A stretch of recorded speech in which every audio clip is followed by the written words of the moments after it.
Hello ভাই বোনেরা, গুরু পূর্ণিমার শুভেচ্ছা জানিয়ে সুখে নিয়ে দুপুরের খাওয়া দাওয়ার ভিডিওটি শুরু করছি। আশা করি তোমরা সবাই ভালো আছো, আমিও ভালো আছি। কিন্তু এই যে দেখো, খুব ভালো নেই, সর্দির ব্যাপারটা আছে, আজকে ডাক্তারের কাছে যেতেই হবে। দেখো তখন থেকে না, আজকে 3টে থেকে আমাদের এরকম অবস্থা। জায়গাটার নাম সুভাষগ্রাম, তো গ্রামই যাকে বলে, গ্রামই যাকে বলে। এই যে শুধু এই আলো দেখবে কম বেশি হচ্ছে, ভোল্টেজ একদম নেই, ভোল্টেজ লো। এই যে ইমার্জেন্সি জ্বালিয়ে বসেছি খেতে।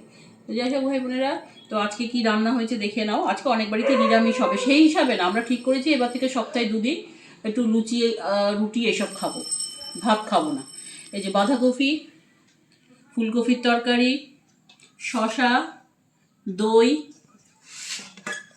আর এই যে লুচি পরোটা এর মধ্যে আছে, ঠিক আছে? তো লুচি পরোটা এর মধ্যে, তো আজকে আমাদের দুবেলায় লুচি পরোটা। কারেন্ট নেই প্রায় 2 থেকে 3 ঘন্টা হয়ে গেল, এইরকমই কম ভোল্টেজ, কমছে বাড়ছে কমছে বাড়ছে।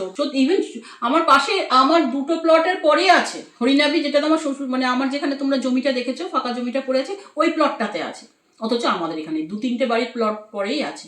এইখানে না, মানে কি বলবো, বাজে কথা বেরিয়ে আসে। মানে বিড়াল গ্যাস ছাড়লেও কারেন্ট চলে যায়, পিঁপড়ে গ্যাস ছাড়লেও কারেন্ট চলে যায়, কোনো ঝড় নেই, বৃষ্টি নেই, কিচ্ছু নেই, অথচ কারেন্ট চলে যায়। মানে নামের সার্থকতা পুরো সব দিক দিয়ে না, সুভাষ গ্রাম তো গ্রাম। তো যাই হোক ভাই বোনেরা, আজকের মতন ভিডিওটা এইটুকু। তোমরা কালকে পোকাটাকে দেখেছো, পোকাটা কিন্তু সত্যি কিরকম, ওর বাবাও বললো, আমিও দেখিনি কোনোদিনও পোকাটা। বললো লেজে হাত দিলে না কেন? আমি বলছি লেজে আমি হাত দেবো? আর ওটা নাকি চোখ না, ওর বাবা বলছে ওটা ওর চোখ না, ওটা ওর প্রিন্ট, ওটা ওরকম দেখতে। তো আজকের মতন ভিডিওটা এইটুকু। ভালো লাগলে অবশ্যই লাইক চিহ্ন দেবে, আর ভালোবাসলে সাবস্ক্রাইব করবে।